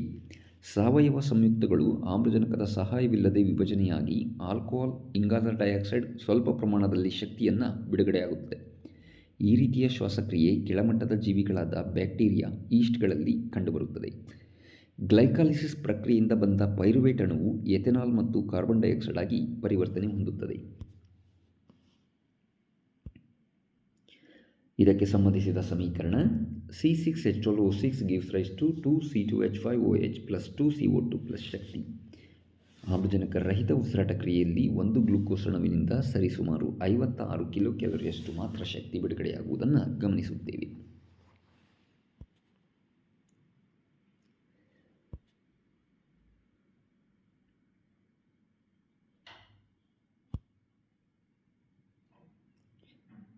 ಉಸಿರಾಟ ಕ್ರಿಯೆಯ ಹಂತಗಳಲ್ಲಿ ಗ್ಲೈಕಾಲಿಸಿಸ್ ಆಮ್ಲಜನಕ ರಹಿತ ಮತ್ತು ಸಹಿತ ಶ್ವಾಸಕ್ರಿಯೆಗಳೆರಡರಲ್ಲೂ ಕಂಡುಬರುತ್ತದೆ. ಕ್ರೆಬ್ಸ್ ಸೈಕಲ್ ಆಮ್ಲಜನಕ ಸಹಿತ ಶ್ವಾಸಕ್ರಿಯೆಯಲ್ಲಿ ಮಾತ್ರ ಕಂಡುಬರುತ್ತದೆ. ಗ್ಲೈಕಾಲಿಸಿಸ್ 6 ಕಾರ್ಬನ್ ಅಣುವಾದ ಗ್ಲೂಕೋಸನ್ನು 3 ಕಾರ್ಬನ್ ಕಣವಾದ ಪೈರುವೇಟ್ ಆಗಿ ವಿಭಜಿಸುತ್ತದೆ. ಈ ಪ್ರಕ್ರಿಯೆಯು ಜೀವಕೋಶದ ಕೋಶದ್ರವ್ಯ ಭಾಗದಲ್ಲಿ ನಡೆಯುತ್ತದೆ. TCA ಚಕ್ರ ಕ್ರೆಬ್ಸ್ ಸೈಕಲ್ ಆಮ್ಲಜನಕ ಬಳಕೆಯಿಂದ ನಡೆಯುವ ಪೈರುವೇಟ್ ವಿಭಜನೆಯು ಮೈಟೊಕಾಂಡ್ರಿಯದಲ್ಲಿ ನಡೆಯುತ್ತದೆ. ಈ ಪ್ರಕ್ರಿಯೆಯು 3 ಕಾರ್ಬನ್ ಪರಮಾಣುಗಳಿಂದ ಆದ ಪೈರುವೇಟ್ ಅಣುವನ್ನು ವಿಭಜಿಸಿ 3 ಕಾರ್ಬನ್ ಡೈಆಕ್ಸೈಡ್ ಅಣುವನ್ನು ಉಂಟುಮಾಡುತ್ತದೆ. ಇನ್ನೊಂದು ಉತ್ಪನ್ನ ನೀರಾಗಿರುತ್ತದೆ. ಲ್ಯಾಕ್ಟಿಕ್ ಆಮ್ಲದ ಹುದುಗುವಿಕೆ. ಕೆಲವೊಮ್ಮೆ ನಮ್ಮ ಸ್ನಾಯು ಜೀವಕೋಶಗಳಲ್ಲಿ ಆಮ್ಲಜನಕದ ಕೊರತೆ ಇದ್ದಾಗ ಲ್ಯಾಕ್ಟಿಕ್ ಆಮ್ಲದ ಹುದುವಿಕೆ ಪ್ರಕ್ರಿಯೆ ಮೂಲಕ ಪೈರುವೇಟ್ ವಿಭಜನೆಯಾಗುತ್ತದೆ. ಲ್ಯಾಕ್ಟಿಕ್ ಆಮ್ಲವು 3 ಕಾರ್ಬನ್ ಇರುವ ಅಣುವಾಗಿದೆ. ಲ್ಯಾಕ್ಟಿಕ್ ಆಮ್ಲವು ಸ್ನಾಯು ಸೆಳೆತಕ್ಕೆ ಕಾರಣವಾಗುತ್ತದೆ.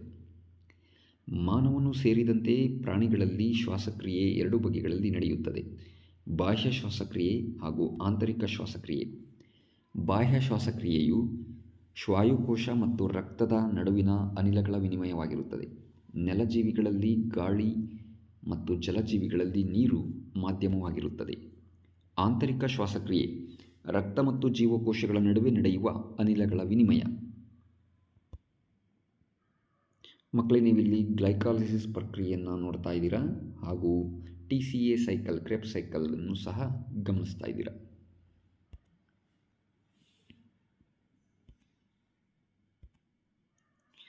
ಕೋಶೀಯ ಉಸಿರಾಟದ ಸಮಯದಲ್ಲಿ ಬಿಡುಗಡೆಯಾಗುವ ಶಕ್ತಿಯನ್ನು ತಕ್ಷಣವೇ ಜೀವಕೋಶದ ಇತರ ಎಲ್ಲ ಚಟುವಟಿಕೆಗಳಿಗೆ ಇಂಧನವಾಗಿ ಬಳಸುವ ATP ಎಂಬ ಅಣುವನ್ನು ಸಂಶ್ಲೇಷಿಸಲು ಬಳಸಲಾಗುತ್ತದೆ. ATP ಅಡಿನೋಸಿನ್ ಟ್ರೈಫಾಸ್ಫೇಟ್ ವಿಭಜನೆಗೊಂಡು ಒಂದು ನಿಶ್ಚಿತ ಪ್ರಮಾಣದ ಶಕ್ತಿ ಬಿಡುಗಡೆಯಾಗುತ್ತದೆ. ಈ ಶಕ್ತಿಯು ಜೀವಕೋಶದೊಳಗಿನ ಅಂತರುಷ್ಣಕ ಕ್ರಿಯೆಗಳನ್ನು ನಡೆಸುತ್ತದೆ. ಸಸ್ಯಗಳಲ್ಲಿ ಶ್ವಾಸಕ್ರಿಯೆ ಸಸ್ಯಗಳು ಪತ್ರರಂಧ್ರಗಳ ಮೂಲಕ ಅನಿಲಗಳ ವಿನಿಮಯ ನಡೆಸುತ್ತವೆ. ಇವುಗಳಲ್ಲಿರುವ ಅಂತರಕೋಶೀಯ ಅವಕಾಶಗಳು ಎಲ್ಲ ಜೀವಕೋಶಗಳು ಗಾಳಿಯ ಜೊತೆ ಸಂಪರ್ಕದಲ್ಲಿರುತ್ತವೆ. ವಿಸರಣ ಕ್ರಿಯೆಯ ಮೂಲಕ ಕಾರ್ಬನ್ ಡೈಆಕ್ಸೈಡ್ ಮತ್ತು ಆಮ್ಲಜನಕಗಳು ವಿನಿಮಯಗೊಳ್ಳುತ್ತವೆ. ಬಾಹ್ಯ ಪರಿಸ್ಥಿತಿಗಳು ಮತ್ತು ಸಸ್ಯದ ಅವಶ್ಯಕತೆಗಳ ಮೇಲೆ ವಿಸರಣೆಯ ದಿಕ್ಕು ಆಧರಿಸಿರುತ್ತದೆ. ದ್ಯುತಿ ಸಂಶ್ಲೇಷಣೆ ನಡೆಯದ ರಾತ್ರಿ ಸಮಯದಲ್ಲಿ ಕಾರ್ಬನ್ ಡೈಆಕ್ಸೈಡ್ ಬಿಡುಗಡೆಯು ಪ್ರಮುಖ ವಿನಿಮಯ ಚಟುವಟಿಕೆಯಾಗಿ ನಡೆಯುತ್ತಿರುತ್ತದೆ. ಬೆಳಗಿನಲ್ಲಿ ಉಸಿರಾಟ ಕ್ರಿಯೆಯ ಸಮಯದಲ್ಲಿ ಉತ್ಪತ್ತಿಯಾದ ಕಾರ್ಬನ್ ಡೈಆಕ್ಸೈಡ್ ದ್ಯುತಿ ಸಂಶ್ಲೇಷಣೆಗೆ ಬಳಕೆಯಾಗುತ್ತದೆ. ಆದ್ದರಿಂದ ಕಾರ್ಬನ್ ಡೈಆಕ್ಸೈಡ್ ಬಿಡುಗಡೆಯಾಗುವುದಿಲ್ಲ, ಬದಲಾಗಿ ಆಮ್ಲಜನಕ ಬಿಡುಗಡೆಯ ಈ ಸಮಯದಲ್ಲಿ ಪ್ರಮುಖ ಘಟನೆಯಾಗಿರುತ್ತದೆ. ಪ್ರಾಣಿಗಳಲ್ಲಿ ಶ್ವಾಸಕ್ರಿಯೆ ಪ್ರಾಣಿಗಳು ಪರಿಸರದಿಂದ ಆಮ್ಲಜನಕ ಪಡೆಯಲು ಮತ್ತು ಉತ್ಪತ್ತಿಯಾದ ಕಾರ್ಬನ್ ಡೈಆಕ್ಸೈಡನ್ನು ಹೊರಹಾಕಲು ವಿವಿಧ ಅಂಗಗಳನ್ನು ಅಭಿವೃದ್ಧಿಪಡಿಸಿಕೊಂಡಿವೆ. ನೆಲವಾಸಿ ಪ್ರಾಣಿಗಳು ವಾತಾವರಣದಲ್ಲಿನ ಆಮ್ಲಜನಕವನ್ನು ಉಸಿರಾಡುತ್ತವೆ, ಆದರೆ ನೀರಿನಲ್ಲಿ ವಾಸಿಸುವ ಪ್ರಾಣಿಗಳು ನೀರಿನಲ್ಲಿ ವಿಲೀನಗೊಂಡಿರುವ ಆಮ್ಲಜನಕವನ್ನು ಬಳಸುತ್ತವೆ. ಗಾಳಿಯಲ್ಲಿರುವ ಆಮ್ಲಜನಕದ ಪ್ರಮಾಣಕ್ಕೆ ಹೋಲಿಸಿದರೆ ನೀರಿನಲ್ಲಿ ಕರಗಿರುವ ಆಮ್ಲಜನಕದ ಪ್ರಮಾಣ ಸಾಕಷ್ಟು ಕಡಿಮೆ ಇರುವುದರಿಂದ ಜಲಚರ ಜೀವಿಗಳ ಉಸಿರಾಟದ ದರವು ನೆಲಜೀವಿಗಳಲ್ಲಿ ಕಂಡುಬರುವುದಕ್ಕಿಂತ ಸಾಕಷ್ಟು ವೇಗವಾಗಿರುತ್ತದೆ. ಮೀನುಗಳು ತಮ್ಮ ಬಾಯಿಯ ಮೂಲಕ ನೀರನ್ನು ತೆಗೆದುಕೊಂಡು ಕಿವಿರುಗಳ ಕಡೆಗೆ ಬಲವಾಗಿ ತಳ್ಳುತ್ತವೆ. ಅಲ್ಲಿ ಕರಗಿರುವ ಆಮ್ಲಜನಕ ರಕ್ತದಿಂದ ಪಡೆದುಕೊಳ್ಳಲ್ಪಡುತ್ತದೆ. ಮಾನವನ ಶ್ವಾಸಕಾಂಗ ವ್ಯೂಹ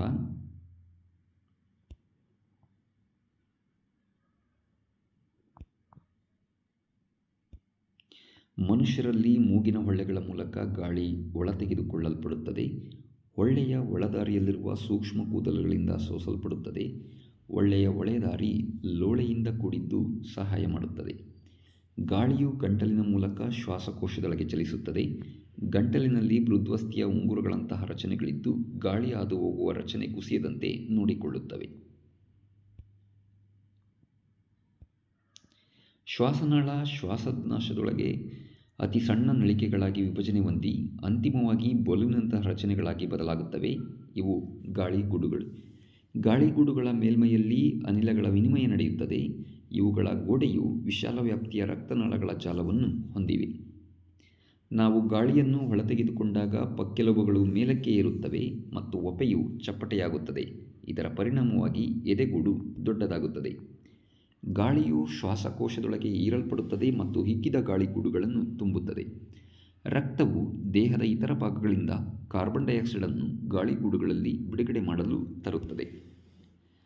ಆಲ್ವಿಯೋಲಾರ್ ಗಾಳಿಯಲ್ಲಿರುವ ಆಮ್ಲಜನಕವನ್ನು ಆಲ್ವಿಯೋಲಾರ್ ರಕ್ತನಾಳದಲ್ಲಿರುವ ರಕ್ತವು ದೇಹದ ಎಲ್ಲ ಜೀವಕೋಶಗಳಿಗೆ ಸರಬರಾಜು ಮಾಡಲು ಪಡೆದುಕೊಳ್ಳುತ್ತದೆ.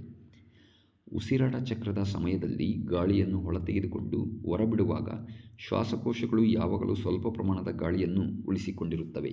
ಇದರಿಂದ ಆಮ್ಲಜನಕವನ್ನು ಹೀರಿಕೊಳ್ಳಲು ಮತ್ತು ಇಂಗಾಲ ಡೈಆಕ್ಸೈಡನ್ನು ಬಿಡುಗಡೆ ಮಾಡಲು ಸಾಕಷ್ಟು ಸಮಯ ಇರುತ್ತದೆ.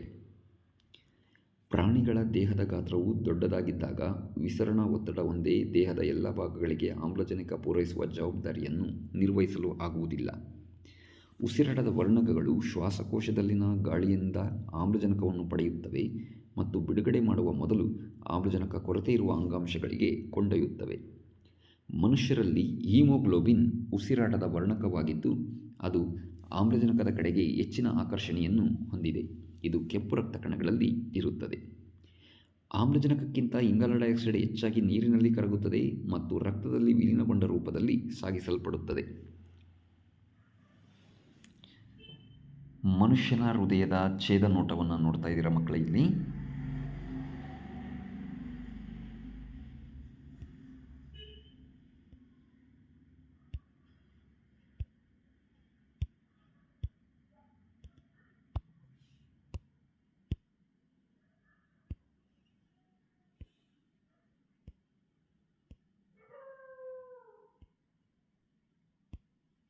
ಹೃದಯ ನಮ್ಮ ಪಂಪ್.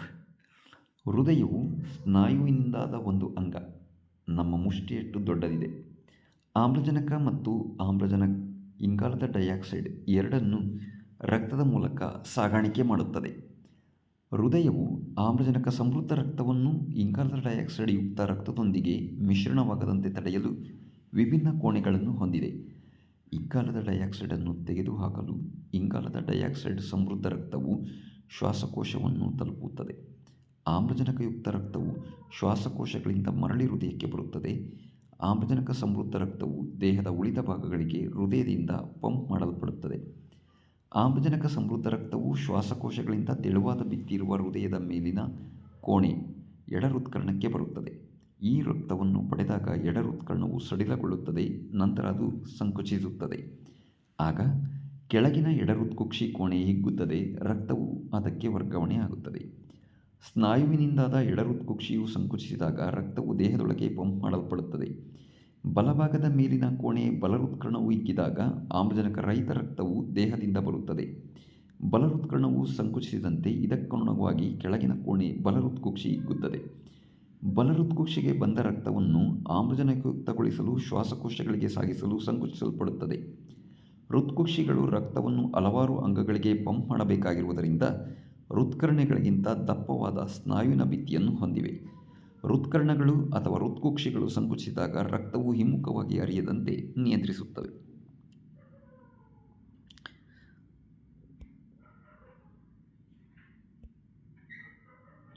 ಶ್ವಾಸಕೋಶಗಳಲ್ಲಿ ಆಮ್ಲಜನಕ ರಕ್ತವನ್ನು ಹೇಗೆ ಪ್ರವೇಶಿಸುತ್ತದೆ ಎಂಬುದನ್ನು ಗಮನಿಸೋಣ. ಹೃದಯದ ಬಲಭಾಗ ಮತ್ತು ಎಡಭಾಗ ಪ್ರತ್ಯೇಕವಾಗಿರುವುದರಿಂದ ಆಮ್ಲಜನಕಯುಕ್ತ ಮತ್ತು ಆಮ್ಲಜನಕ ರಹಿತ ರಕ್ತವು ಮಿಶ್ರವಾಗದಂತೆ ಇರಿಸಲು ಸಹಾಯಕವಾಗಿದೆ. ಈ ರೀತಿಯ ಪ್ರತ್ಯೇಕಿಸುವಿಕೆಯು ದೇಹಕ್ಕೆ ಆಮ್ಲಜನಕ ಪೂರೈಕೆಯು ಹೆಚ್ಚು ಸಮರ್ಥವಾಗಿ ಆಗುವಂತೆ ಮಾಡುತ್ತದೆ.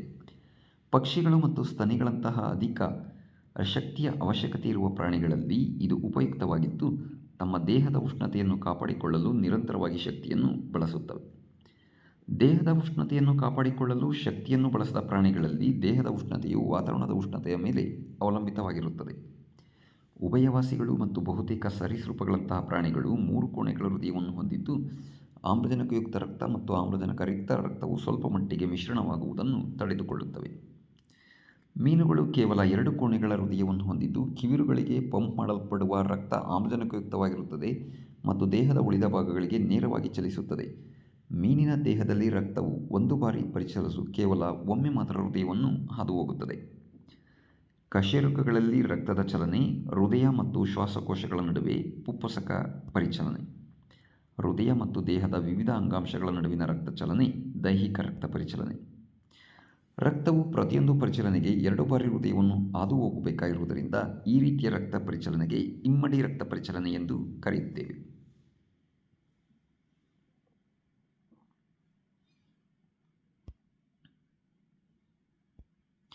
ರಕ್ತನಾಳಗಳ ಬಗ್ಗೆ ಅಭ್ಯಾಸ ಮಾಡೋಣ. ಮಾನವರಲ್ಲಿ 3 ವಿಧವಾದ ರಕ್ತನಾಳಗಳಿವೆ: ಅಪಧಮನಿಗಳು, ಅಭಿಧಮನಿಗಳು, ಲೋಮನಾಳಗಳು. ಅಪಧಮನಿ ರಕ್ತವನ್ನು ಹೃದಯದಿಂದ ದೇಹದ ವಿವಿಧ ಅಂಗಗಳಿಗೆ ಕೊಂಡೊಯ್ಯುತ್ತವೆ. ರಕ್ತವು ಹೃದಯದಿಂದ ಅತಿ ಹೆಚ್ಚಿನ ಒತ್ತಡದಲ್ಲಿ ಹೊರಹೊಮ್ಮುವುದರಿಂದ ಇವು ದಪ್ಪವಾದ ಸ್ಥಿತಿಸ್ಥಾಪಕ ಭಿತ್ತಿಯನ್ನು ಹೊಂದಿವೆ. ಅಪಧಮನಿಯು ಒಂದು ಅಂಗವನ್ನು ಅಥವಾ ಅಂಗಾಂಶವನ್ನು ತಲುಪಿದ ನಂತರ ರಕ್ತವನ್ನು ಪ್ರತಿಯೊಂದು ಜೀವಕೋಶದ ಸಂಪರ್ಕಕ್ಕೆ ತರಲು ಸಣ್ಣ ಸಣ್ಣ ನಾಳಗಳಾಗಿ ವಿಭಜಿಸುತ್ತದೆ. ಅಭಿಧಮನಿಗಳು ವಿಭಿನ್ನ ಅಂಗಗಳಿಂದ ರಕ್ತವನ್ನು ಸಂಗ್ರಹಿಸಿ ಹೃದಯಕ್ಕೆ ಮರಳಿ ತರುತ್ತವೆ. ಇವುಗಳಿಗೆ ದಪ್ಪವಾದ ಭಿತ್ತಿಯ ಅಗತ್ಯವಿಲ್ಲ, ಏಕೆಂದರೆ ರಕ್ತವು ದೀರ್ಘಕಾಲದವರೆಗೆ ಒತ್ತಡದಲ್ಲಿ ಇರುವುದಿಲ್ಲ. ಬದಲಾಗಿ ಇವು ಕವಾಟಗಳನ್ನು ಹೊಂದಿದ್ದು ರಕ್ತ ಕೇವಲ ಒಂದು ದಿಕ್ಕಿನಲ್ಲಿ ಹರಿಯಲು ಬಿಡುತ್ತವೆ. ಲೋಮನಾಳಗಳು ಇವುಗಳ ಭಿತ್ತಿ ಒಂದು ಕೋಶದಷ್ಟು ದಪ್ಪವಾದ ಗೋಡೆಯಿಂದ ಮಾಡಲ್ಪಟ್ಟಿದ್ದು ಕವಾಟಗಳನ್ನು ಹೊಂದಿರುವುದಿಲ್ಲ. ಇವು ಅಪಧಮನಿಗಳು ಅಭಿಧಮನಿಗಳನ್ನು ಸೇರಿಸುತ್ತವೆ. ಲೋಮನಾಳಗಳು ಅತಿ ಸಣ್ಣ ಎಳೆಗಳಾಗಿ ಅಂಗಾಂಶವನ್ನು ತಲುಪಿ ಕೋಶಗಳಿಗೆ ವಸ್ತುಗಳನ್ನು ಸಾಗಿಸುತ್ತವೆ. ಇವು ರಕ್ತ ಮತ್ತು ದೇಹದ ಕೋಶಗಳ ನಡುವೆ ವಸ್ತುಗಳ ವಿನಿಮಯದಲ್ಲಿ ಸಹಾಯಕವಾಗಿವೆ. ಕಿರುತಟ್ಟೆಗಳಿಂದ ನಿರ್ವಹಣೆ. ಇವು ಅಸ್ಥಿಮಜ್ಜೆ ಕೋಶಗಳ ಸವೆತದಿಂದ ಉತ್ಪತ್ತಿಯಾದ ನಿರ್ದಿಷ್ಟ ಆಕಾರವಿಲ್ಲದ ರಚನೆಗಳು. ರಕ್ತನಾಳಗಳಲ್ಲಿ ಗಾಯವಾದಾಗ ಕಿರುತಟ್ಟೆಗಳು ರಕ್ತನಾಳಗಳ ಭಿತ್ತಿಗಳಿಗೆ ಅಂಟಿಕೊಂಡು ರಕ್ತ ಹೆಪ್ಪುಗಟ್ಟುವುದನ್ನು ಪ್ರಾರಂಭಿಸುತ್ತವೆ. ದುಗ್ಧರಸ ಸಾಗಾಣಿಕೆಯಲ್ಲಿ ತೊಡಗಿಸಿಕೊಂಡಿರುವ ಮತ್ತೊಂದು ದ್ರವ. ಇದನ್ನು ಅಂಗಾಂಶದ ದ್ರವ ಎನ್ನುತ್ತೇವೆ. ಲೋಮನಾಳಗಳ ಭಿತ್ತಿಗಳಲ್ಲಿ ಕಂಡುಬರುವ ರಂಧ್ರಗಳ ಮೂಲಕ ಸ್ವಲ್ಪ ಪ್ರಮಾಣದ ಪ್ಲಾಸ್ಮಾ, ಪ್ರೋಟೀನ್ ಮತ್ತು ರಕ್ತ ಜೀವಕೋಶಗಳು ಅಂಗಾಂಶಗಳಲ್ಲಿ ಅಂತರ್ಕೋಶೀಯ ಅವಕಾಶಗಳೊಳಗೆ ಪ್ರವೇಶಿಸಿದಾಗ ದುಗ್ಧರಸ ಉಂಟಾಗುತ್ತದೆ. ರಕ್ತದಲ್ಲಿನ ಪ್ಲಾಸ್ಮಾದಂತೆಯೇ ದುಗ್ಧರಸ ಇದ್ದರೂ ಬಣ್ಣರಹಿತವಾಗಿದ್ದು ಕಡಿಮೆ ಪ್ರೋಟೀನ್ ಹೊಂದಿರುತ್ತದೆ.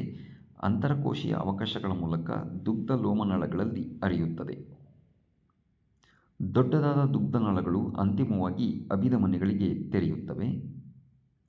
ದುಗ್ಧರಸವು ಜೀರ್ಣವಾದ ಮತ್ತು ಕರುಳಿನಿಂದ ಹೀರಲ್ಪಟ್ಟ ಕೊಬ್ಬನ್ನು ಸಾಗಿಸುತ್ತವೆ ಮತ್ತು ಜೀವಕೋಶದ ಹೊರಗಿರುವ ಅಧಿಕ ದ್ರವ ಪದಾರ್ಥವನ್ನು ಮರಳಿ ರಕ್ತಕ್ಕೆ ಹರಿಯುವಂತೆ ಮಾಡುತ್ತವೆ.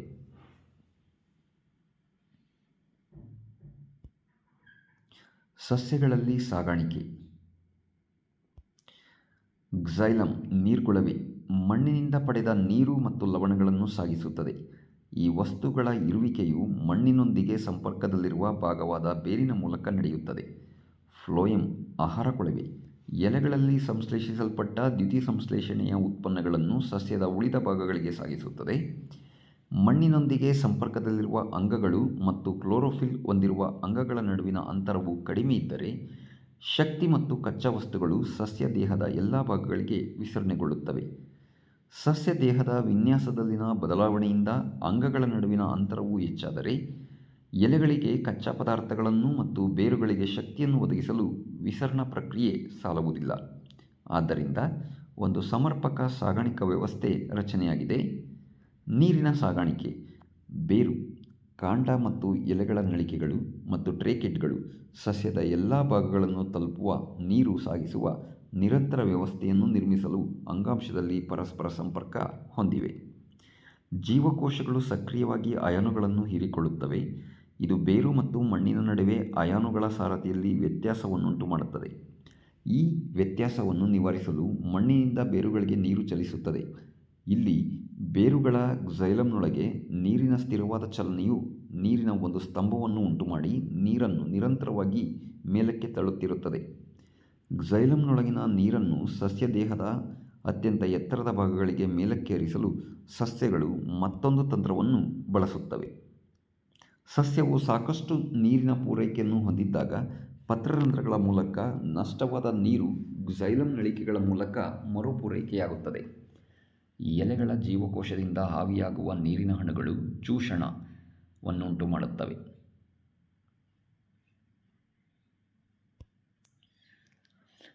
ಚೂಷಣವು ಬೇರುಗಳ ನೀರ್ಗೊಳವೆ ಕೋಶಗಳಿಂದ ನೀರನ್ನು ಎಳೆದುಕೊಳ್ಳುತ್ತದೆ.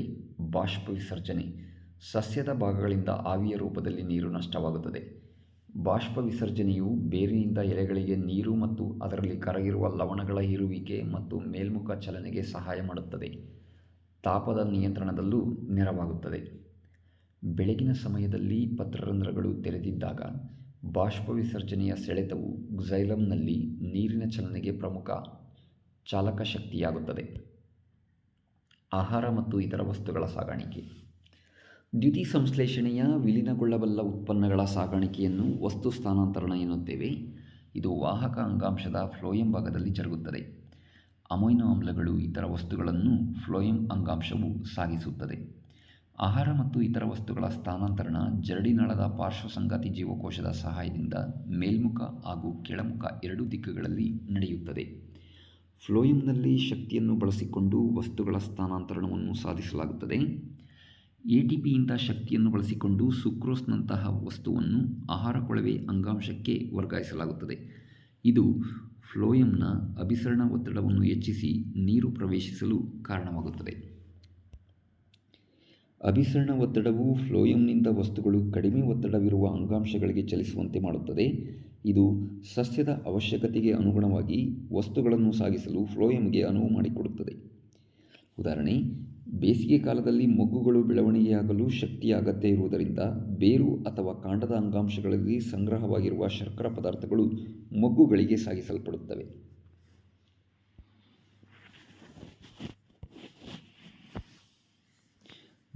ಮನುಷ್ಯರ ವಿಸರ್ಜನಾಂಗ ವ್ಯೂಹ. ವಿಸರ್ಜನಾ ಪ್ರಕ್ರಿಯೆಯನ್ನು ಅಭ್ಯಾಸ ಮಾಡೋಣ. ಜೀವಿಗಳಲ್ಲಿ ನಡೆಯುವ ಚಯಾಪಚಯ ಚಟುವಟಿಕೆಗಳು ಉತ್ಪತ್ತಿ ಮಾಡುವ ಹಾನಿಕಾರಕ ನೈಟ್ರೋಸನ್ಯುಕ್ತ ವಸ್ತುಗಳನ್ನು ಹೊರಹಾಕುವ ಜೈವಿಕ ಪ್ರಕ್ರಿಯೆ. ಏಕಕೋಶ ಜೀವಿಗಳು ತ್ಯಾಜ್ಯಗಳನ್ನು ದೇಹದಿಂದ ಸುತ್ತಲಿನ ನೀರಿಗೆ ಸರಳ ವಿಸರಣದಿಂದ ಹೊರಹಾಕುತ್ತವೆ. ಬಹುಕೋಶೀಯ ಜೀವಿಗಳು ಈ ಕ್ರಿಯೆಯನ್ನು ನಿರ್ವಹಿಸಲು ವಿಶಿಷ್ಟ ಅಂಗಗಳನ್ನು ಬಳಸುತ್ತವೆ. ಮನುಷ್ಯರಲ್ಲಿ ವಿಸರ್ಜನೆ. ಮನುಷ್ಯರ ವಿಸರ್ಜನಾಂಗವ್ಯೂಹ ಒಂದು ಜೊತೆ ಮೂತ್ರಪಿಂಡಗಳು, ಒಂದು ಜೊತೆ ಮೂತ್ರನಾಳಗಳು, ಒಂದು ಮೂತ್ರಕೋಶ, ಒಂದು ಮೂತ್ರದ್ವಾರವನ್ನು ಒಳಗೊಂಡಿದೆ. ಮೂತ್ರಪಿಂಡಗಳು ಉದರಭಾಗದಲ್ಲಿ ಬೆನ್ನು ಮೂಳೆಯ ಎರಡೂ ಪಾರ್ಶ್ವಗಳಲ್ಲಿ ಒಂದೊಂದರಂತೆ ಇವೆ. ಮೂತ್ರವು ಮೂತ್ರಪಿಂಡಗಳಲ್ಲಿ ಉತ್ಪತ್ತಿಯಾಗಿ ಮೂತ್ರನಾಳಗಳ ಮೂಲಕ ಹರಿದು ಮೂತ್ರದ್ವಾರದ ಮೂಲಕ ವಿಸರ್ಜನೆಯಾಗುವವರೆಗೂ ಮೂತ್ರಕೋಶದಲ್ಲಿ ಸಂಗ್ರಹವಾಗಿರುತ್ತದೆ. ಮೂತ್ರದ ಉತ್ಪಾದನೆ.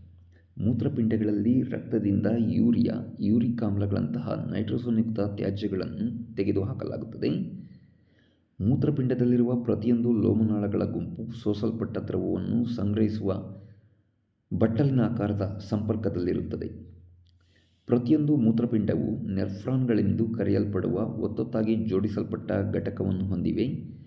ಪ್ರಾರಂಭಿಕ ಹಂತದ ಸೋಸುವಿಕೆಯಲ್ಲಿ ಶೋಧಿಸಲ್ಪಟ್ಟ ಗ್ಲೂಕೋಸ್ನ್ನು ಲವಣಗಳು, ಹೆಚ್ಚಿನ ಪ್ರಮಾಣದ ನೀರಿನಂತಹ ಆಯ್ದ ಕೆಲವು ವಸ್ತುಗಳು ಮೂತ್ರನಾಳದಲ್ಲಿ ಹರಿದಂತೆ ಪುನಃ ಹೀರಲ್ಪಡುತ್ತವೆ.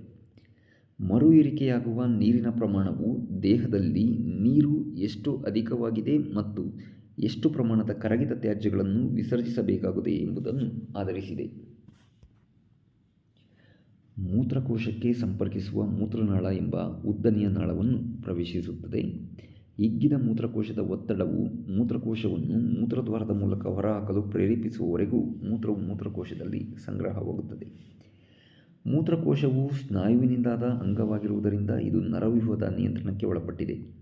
ಇದರ ಪರಿಣಾಮವಾಗಿ ನಾವು ಮೂತ್ರ ವಿಸರ್ಜಿಸಬೇಕೆಂಬ ಪ್ರಚೋದನೆಯನ್ನು ಸಾಮಾನ್ಯವಾಗಿ ನಿಯಂತ್ರಿಸಬಹುದು. ಸಸ್ಯಗಳಲ್ಲಿ ವಿಸರ್ಜನೆ. ಸಸ್ಯಗಳು ಹೆಚ್ಚಾದ ನೀರನ್ನು ಬಾಷ್ಪವಿಸರ್ಜನೆ ಮೂಲಕ ಹೊರಹಾಕುತ್ತವೆ. ಇತರ ತ್ಯಾಜ್ಯಗಳಿಗಾಗಿ ಸಸ್ಯಗಳು ಮೃತ ಜೀವಕೋಶಗಳಲ್ಲಿರುವ ತಮ್ಮ ಅನೇಕ ಅಂಗಾಂಶಗಳನ್ನು ಬಳಸುತ್ತವೆ ಮತ್ತು ಕೆಲವೊಮ್ಮೆ ಅವು ಎಲೆಗಳಂತಹ ಕೆಲ ಭಾಗಗಳನ್ನು ಕಳೆದುಕೊಳ್ಳುತ್ತವೆ. ಅನೇಕ ಸಸ್ಯ ತ್ಯಾಜ್ಯ ಪದಾರ್ಥಗಳು ಜೀವಕೋಶದ ರಸದಾನಿಗಳಲ್ಲಿ ಸಂಗ್ರಹವಾಗುತ್ತವೆ. ಎಲೆಗಳಲ್ಲಿ ತ್ಯಾಜ್ಯ ಪದಾರ್ಥಗಳು ಸಂಗ್ರಹವಾಗಬಹುದು, ಆದ್ದರಿಂದ ಉದುರಿ ಹೋಗುತ್ತವೆ. ವಿಶೇಷವಾಗಿ ಹಳೆಯ ಕ್ಸೈಲಮ್ಗಳಲ್ಲಿ ತ್ಯಾಜ್ಯ ಪದಾರ್ಥಗಳು ರಾಳ ಮತ್ತು ಅಂಟುಗಳ ರೂಪದಲ್ಲಿ ಸಂಗ್ರಹವಾಗುತ್ತವೆ. ಸಸ್ಯಗಳು ತಮ್ಮ ಸುತ್ತಲಿನ ಮಣ್ಣಿನಲ್ಲಿ ಕೂಡ ಕೆಲವು ತ್ಯಾಜ್ಯ ವಸ್ತುಗಳನ್ನು ವಿಸರ್ಜಿಸುತ್ತವೆ. ಮಕ್ಕಳೇ, ಇಲ್ಲಿವರೆಗೂ ನೀವೆಲ್ಲ ಜೀವಕ್ರಿಯೆಗಳ ಬಗ್ಗೆ ಅಭ್ಯಾಸ ಮಾಡಿದಿರಿ. ತಮ್ಮೆಲ್ಲರಿಗೂ ಧನ್ಯವಾದಗಳು.